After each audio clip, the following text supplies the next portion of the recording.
of God's Word. So, kailangan pa, akong ginahang yung atong dear pastor, Pastor James, to give to us the Word of God, and let us get the Word of God around the world. Amen. Amen. Thank you for that. Thank you for that wonderful singing, kaigsunan. And by this time, I would like to ask you, sa walay langan, manindog ta diretso. Let's all stand up, please. And let us go directly to the preaching of God's word. Open your Bibles with me in the book of Matthew. The book of Matthew sa atong mga Bible palihog.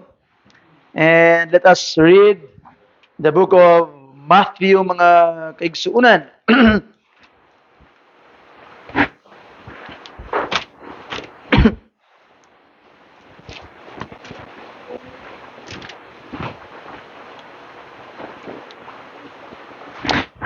Matthew chapter 5. If you're there, please say amen. Amen. Let us read verse 41. Matthew chapter 5, verse 41. And if you are there, kindly say amen. Amen. Okay, only one verse tonight, mga kaigsunan. The Bible says, "And whosoever shall compel thee to go a mile, go with him twain or twine." I don't know how to pronounce that, twain. Let us pray. Father God, salamat Ginoo sa imuhang panalangin nga gihatag kanamo tonight. Thank you Lord for allowing us to uh, be here and makasampit kanimo Ginoo, makaduol kanimo. I pray that you'd help us understand your word. Help us Ginoo nga musimba kanimo, ma-honor kanimo. Tabangi mi Ginoong Dios na amo yung masabtan nimong pulong Ginoo. Ug amo gyud ning may kinabuhi Lord. Help us Lord to be willing to go extra mile for you. Salamat Ginoo sa imong panalangin kanamo Ginoo in Jesus name. Amen. Amen. Palihog manglingkod tang tanan. I believe this text was preached by Brother Ferlo. Tama, Brother Ferlo? Have you preached this text? Wala pa. So, maybe my memory is just mixed up. But I would like to talk about Matthew chapter 5, verse 41 tonight. And the title of the message nga akong pagadaloon mga kaigsunan is Going Beyond What is Required by Going Beyond What is Required for the Lord, or beyond what is required. That is the title of the message karon mga kaigsunan. Going beyond what is required, or going beyond what is required for the Lord. So before I go sa ato ang mensahe mga kaigsunan, let me show you a background sa atong text kay para ato ning masabtan. Ingon pa ni Jesus Christ sa iyang sermon, "Whosoever shall compel thee to go a mile, go with him twain." What does it mean? Now, in the day of Jesus, atong naksabtan nga ang Israel is under the colonization of the Roman Empire. And a Roman soldier, under their law, in the Roman law, nga ilang dapat ipasunod sa mga Jews, a Roman soldier could legally compel a civilian to carry his equipment for 1 mile. 1 mile. Nga,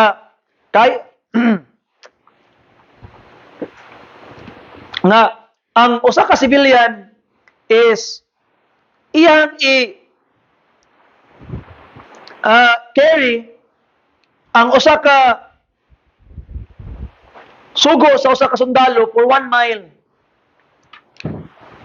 And ato makita mga kaigsunan, the Jews hated this law. Suko kayo ang mga Hudiyo ani nga balaod. Pila ba ka kilometers ang 1 mile? Familiar mo ana? Nakalimot ko ana ko na check. Check daw ninyo. Sa inyong mga phone mura og 1.6 kilometers man siguro if I'm not mistaken. Okay? Namoy mga Google diha. 1 mile is how many kilometers? 1.66.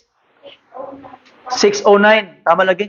Nasa mga 1.6. Oh, I was right all along. 1.6 kilometers ang 1 mile. So, inana kalayo ang 1 mile. So, familiar man mo sa gitawag na kuan kaning oval bitaw bag-ong gipahimo ni mayor diha sa anong oval nga asphalt. So, 0.4 man na. 0.4 kilometers man na. No, kay 400 meters man ang isa ka tuyok sa oval. Kunya, ang 1 kilometer is 1,000 meters. So, nasa mga pila? 4 ka tuyok? Tama? Dili. Ha? Isa ka tuyok, 400, 800. So, 4 ka tuyok lagi. Tama? So, ang 1 mile is 4 ka tuyok sa oval. So, ang usa ka sundalo sa una, kaya kaniya suguon under the law, pwede ka priso o di ka mutuman, kalayon, 4 ka tuyok ka ng oval, inana kalayo, ang pwede isugo sa imo sa usa ka Roman soldier. Kaniadto under the Roman law. Ug suko kayo ang mga Hudiyo ana nganuman because it was a reminder to them that they are being pushed even in their own land. Sarili nila nga yuta, sarili nila nga country, ginapush sila, ginadaog-daog sila sa mga Roman soldiers. But Jesus preached under these circumstances na og naay mupugos sa imo nga mobaklay for 1 mile, go with him twain. Kabalo ka tungod sa kasuko sa mga Hudiyo ani nga balaod, nagabutang sila og mark gikan sa ilang balay na sila markings 1 mile. Kay para mabawaan nila kung taman ang 1 mile. Og muana nila sa soldier, ibundak nilang ipakarap. Oh! Humana ang 1 mile. Na-imagine mga kaigsunan. Let me borrow the illustration used by Pastor Brasilinio. And sumala pa niya, imagine you are a farmer. Nagtanom ka sa imong yuta, unya pagtanom nimo sa imong yuta naiabot, nag-display ka sa imong baligya didto sa Daplins Dalan. Unya ang imong kita anang adlaw igo pod pangpalit og pagkaon sa pamilya. Nakabaligya na ka, bisin na kagbaligya, kahit lang na iniabot nga sundalo. Niya na, so ikaw, bitbitan niya akong karga. 1 mile. Anak ka, gatinda ko diri, akong halin ani para sa pamilya, pangpait na magbugas unya. Pero wa man kay mahimo, kay balaod man. Sumugot ka, biyaan ni mo imuhang baligya, wa kay halin. Pwede pagod kawaton, way mabilin. Bit-bit ka, sa mukha baklay. Sagot kaning sundaluhan ni. Daog-daogon ko sa akong kaugalingong yuta. Daog-daogon ko. Akong baligya dito, akong pamilya, way makaon. Lagot kaning sundalo, sikag bugot-bugot, pero wa kay mabuhat. Kay pwede ka prisuhon o di ka musugot, kay nga naman balaod good. Mo na ang gitawag na kahimtang nila kaniadto mga kaigsunan. Now, let us relate it to our service ato ang pagpangalagad sa Ginoo. Kaya ang katong 1 mile mo to'y required. Mo to ang expected nga makita sa imuha nga imong gitawag nga buhaton. Kita pod yung mga kinabuhi sa isip sa Kristohanon na po'y expected nga makita sa ato kung nangalagad kas Ginoo. Now you know what is very very ironic? Kaya nga naman, the message tonight is going beyond what is required for the Lord. Ni ulan pa yun. Daghan kay ma-challenge nga mga Kristohanon ug mosimba ba sila o dili. And I hope they could hear this message if they are not around tonight. Na ato makita mga kaigsunan nga sa tuang na required, na expected. Unsa man na expected sa ato?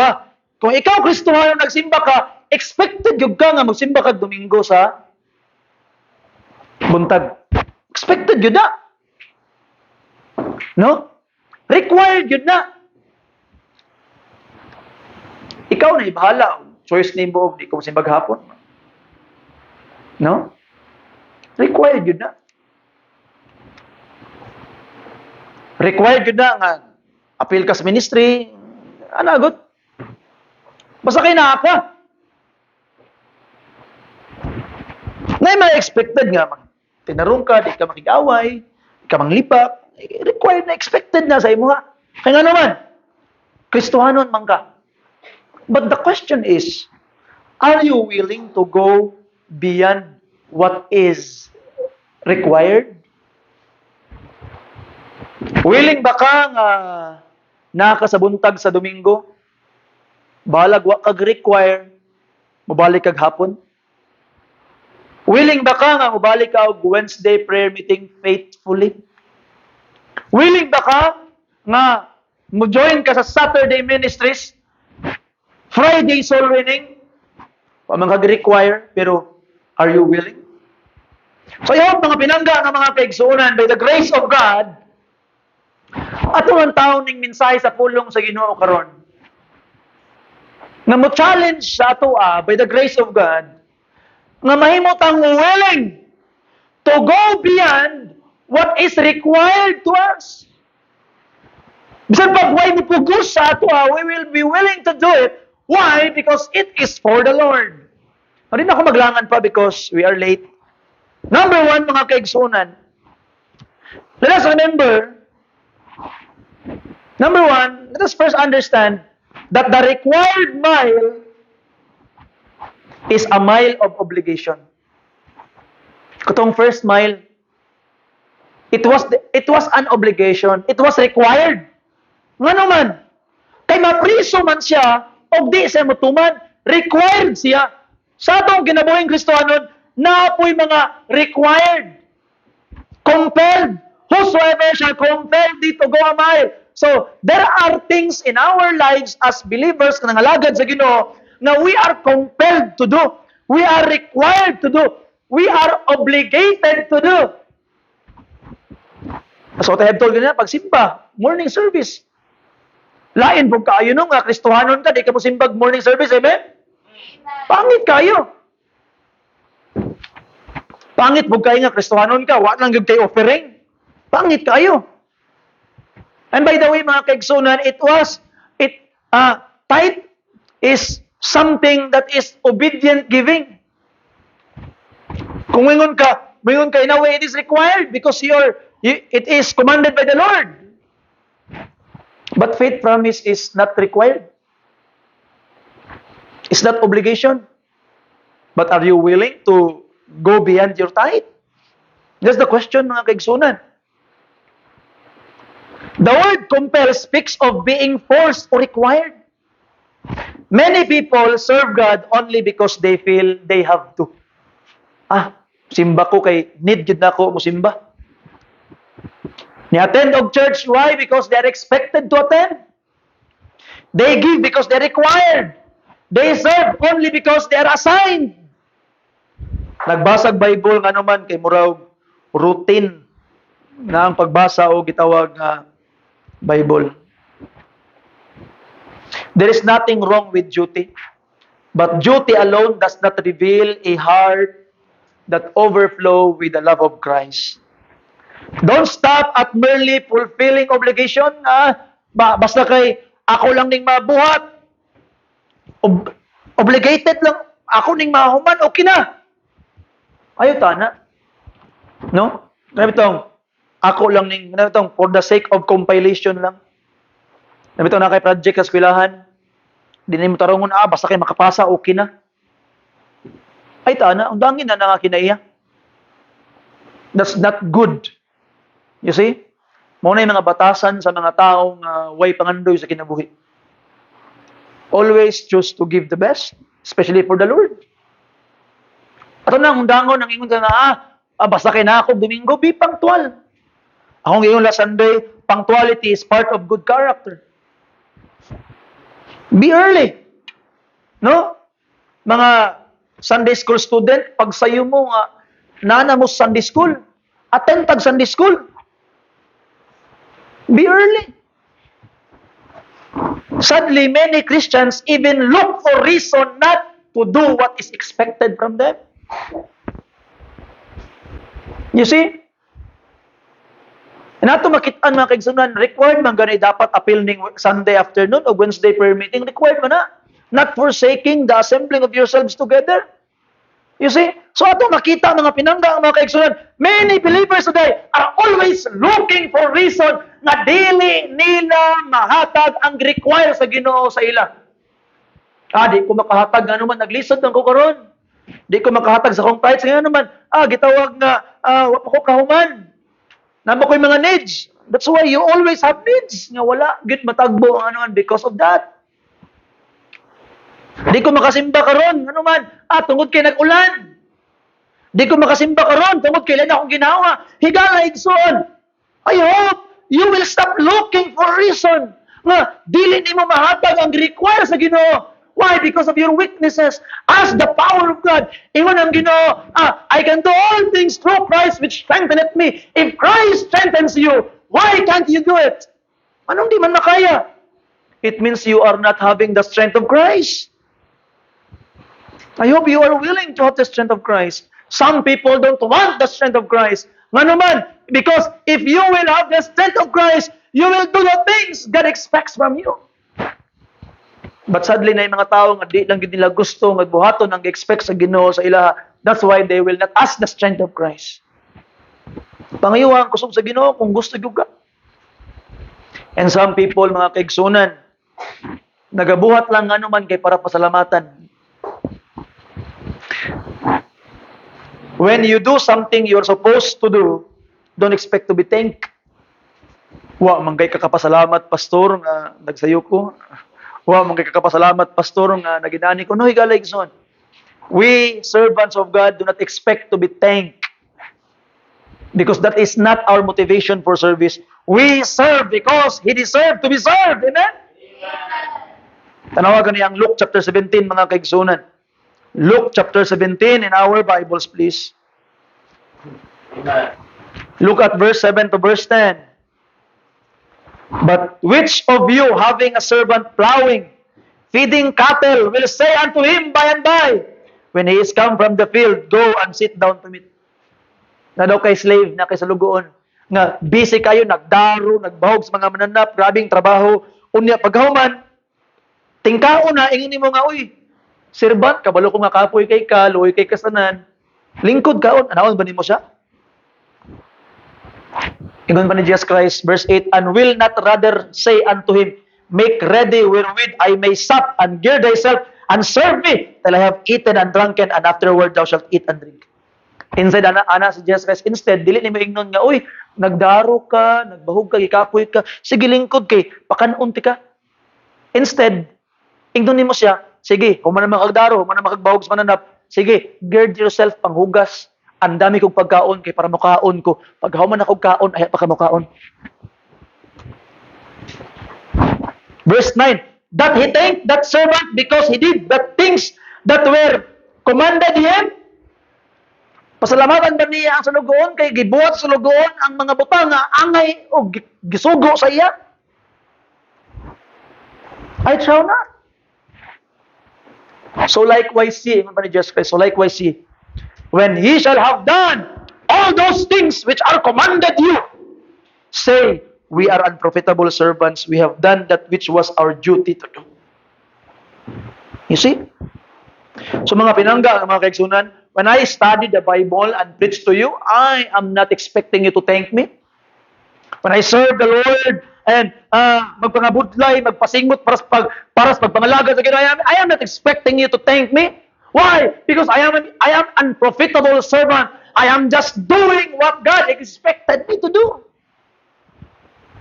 Sometimes mga arte kita nga mga Kristohanon, di lang gid nakita ni pastor ang amuang ginabuhat para sa Ginoo. Higala igsoon, you're expected to do it.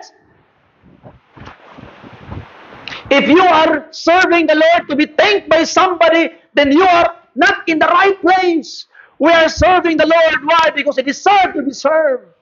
He deserves sa tuang service. Deserves sa tuang praise. Mga pinangga ng mga kaigsunan. We are not here that somebody will thank us. We are here. Why? Because we are to thank the Lord. Amen? Amen. You see? We only do our best because we want to be appreciated. Of course not. Joy will not come by just doing what is required of you. So mga pinangga ng mga kaigsunan, I hope by the grace of God, let us begin by being faithful with what is required. Kaya unsaon nimo paghatag sa Ginoo og extra mile kung dili kay ka faithful sa unsa ang required. You see? How can you give your faith promise if you are not faithful in your tithe? How can you go to soul winning, to CHE ministries if you are not faithful in normal services?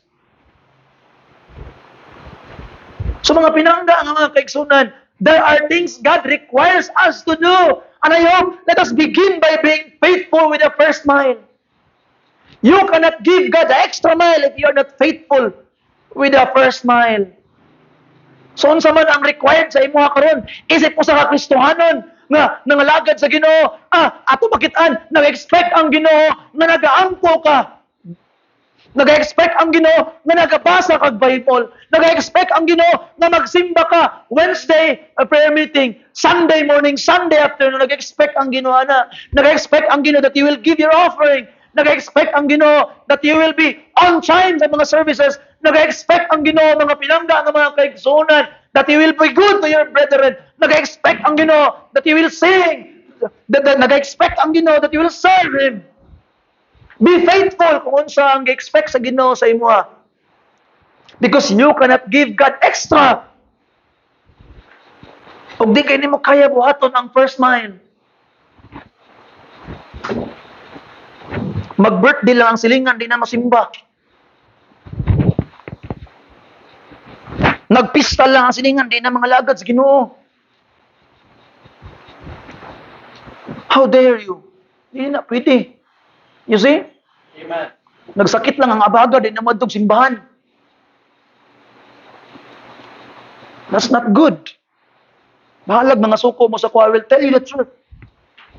Maybe from now on, many people will get angry with me, but bahala mo mga suko mo, I will tell you the truth. You see? Ato makita mga pinangga ng mga kaigsunan. Matingala ka sa mga tao karon. No? I hope by the grace of God, we will show God that He is worthy. He is worthy. Now let's go to number 2. If the first mile is a mile of obligation, the second mile is a mile of willingness. Kung pa ni Jesus Christ, go with Him twain. No law requires the second mile. The extra mile was voluntary, sacrificial, unexpected, motivated by grace. The Christian life is marked by willing service, not reluctant service. Kabalo ka, malipay ang Ginoo when you pray longer than expected. Give more generously than required. Forgive when others would retaliate. Serve when no one asks. The second mile distinguish a disciple from everyone else. Ask yourself, tanay mong kagulingon, Am I only doing what is required or I am serving Christ willingly?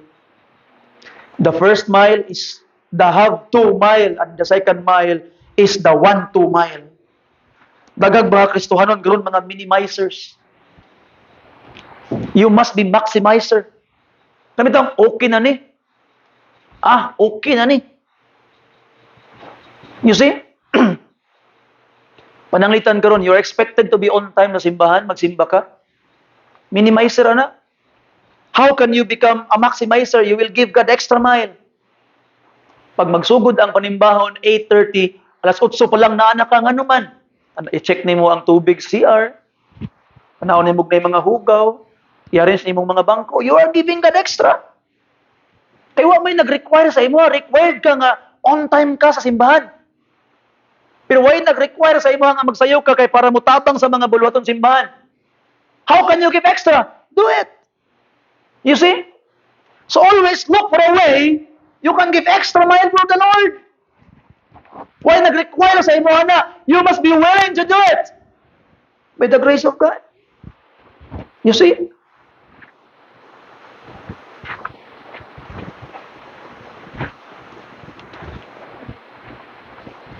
I hope by the grace of God, mga pinangga, nga mga kaigsunan, ayaw nang okay na lagi ni. Ayaw tagaya ang Ginoo okay na lagi ni. Ayaw tagaya ang Ginoo kanang basta kay naalang. You must give God the best. Amen? Amen. There is joy to Christians who are maximizers. Always looking for ways to do extra for the Lord. There is nothing fun until you reach the second mile. Before I tell you the third point, I will try to shorten the message. Going back to atong gitawag nga farmer kanina nga atong gisuryahan. Kung farmer, mugot siya, sa mukha niyo gihimo kong sulugoon. Yung tawanan ni. Sa akong kaugalingong yuta, akong baligya dito, kawat na to, samok. Kita niya yung marking, hapit na yung bundak din ako niron. Piyaan ako niron. Hapit siyang marking, dumduman niya ang wallet ni Jesus Christ. When someone compelled you to go a mile, go with him twain. Realize niya, hinahinay, pag-abot niya dito sa markings, natingala ang soldier, wala lagi niya gibutang. Kasagraan sa akong masuguan kay ibutang des marking ang iyahang gitawag na akong dala. Wala lagi niya gibutang. Notice niya, yun nung nagbugot-bot ang tao, tingala soldier, wala na nibugot-bot. Wala naman siya nagbugot-bot. Nya, gasmile na. Nihayag na ang iyang naong. Ganina, gabit-bit, lagot kay bugat, king tiil. Bundak. Ano kayo? Pagkataod-taod, normal na ang pagbaklay. Nanay, kalipay. Pag-abot sa another mile, nala siya anang soldier. Tayo sir, ay saglakaw na ko, pangutanan ni mo. Ganina sa first mile, sikag bagut-but, bundak. Ngano karon pag another mile, wala lagi ni mo gihulog, gibutang ang akong karga. Unya, napansin ako, malipayon na lagi ka. Napansin ako, wala nang nasuko. Sir, katong first mile kanina, sir, ako tong gibuhat, kay gi-require ko. Sa balaod. Pero katong second mile, wala na ako to gibuhat para sa imo. Gibuhat na ako to para sa akong Ginoo. The second mile was done for the Lord. The second mile is done for Jesus. Mauna, malipayo na siya. Mauna, satisfied na siya. Wa na siya na mabugtok-bugtok. Wa na nag-require niya. Wa na nagsugo niya. Di na siya mapriso o di niya buhaton. Pero ana siya, ako ning idayon. Kaya wala na ako nagibuhat para niya. Ako ning gibuhat para kang Jesus. So mga pinangga nga mga kaigsunan, the second mile is a mile of testimony. Number 3, the second mile is a mile of testimony. Jesus knew that a Roman soldier would notice the man who voluntarily continued carrying the burden after the required mile had ended. When the soldier asked, "Why you continue and I notice you are no longer angry?" he would say, "I'm no longer doing it for you. I'm doing it for my Lord." The first mile showed obedience. The second mile displayed Christ-like character. Tumakita mga kaigsunan, when you do more than what is expected, your employers notice, your neighbors notice, your family notice, and most importantly, Christ is glorified. People expect Christians to be different. The second mile demonstrates the transforming power of the gospel. Your greatest testimony is often not found in what you say, but in what you willingly do for the Lord, for others. The second mile is done joyfully because it is done for Jesus, not because it's required. Joy will not come by doing the required mile. Joy will come when you give God extra. So mga pinangga nga mga kaibigan, let us learn to give God extra. Sometimes when you be patient sa imong mga kauban nga napuno na ang imong salop, be patient to them not because of them. Learn to be patient. I am being patient for you because I am doing it for my Lord. You see? In your giving, don't just give what is required. Give extra because you're doing it for your Lord. No? That's your faith. I believe God will bless it. Sa imuhang pagpangalagad sa Ginoo, no? Sige gingon na to ang choir conductor nga practice mo. Ang require sa inyo mag-practice kay Sabado lang man. But when you do it for the Lord, even in Monday, ka-practice na kagkanta. Kaya nga naman, you are doing it for the Lord. You are doing it for the Lord. You see? Diri sa simbahan, ang gi-require sa imong basura, imong ilabay tarong. But now, because you are doing it for the Lord, you would want to keep our place clean. You are doing it for the Lord. You see? Sa mga pinangga nga mga kaigsunan, unsa man ang required sa imo nga? Be faithful at that first. How can you give extra kung di nimo kaya ihatag ang required? And by the grace of God, mga kaigsunan, you would say, I am not doing it because it's required. I have done what is required for me. Now, I will be doing it for my Lord. Every Christian has a choice. We can live in the first mile. Pwede ka magstay sa first mile lang perminti. Igo-igo na. Unsay required kanara. Unsay pwede kanara. Ano bitaw? Manarbaho ka? Unya pag panarbaho nimo, kung unsa ang gisugo sa imo mo pud imong buhaton.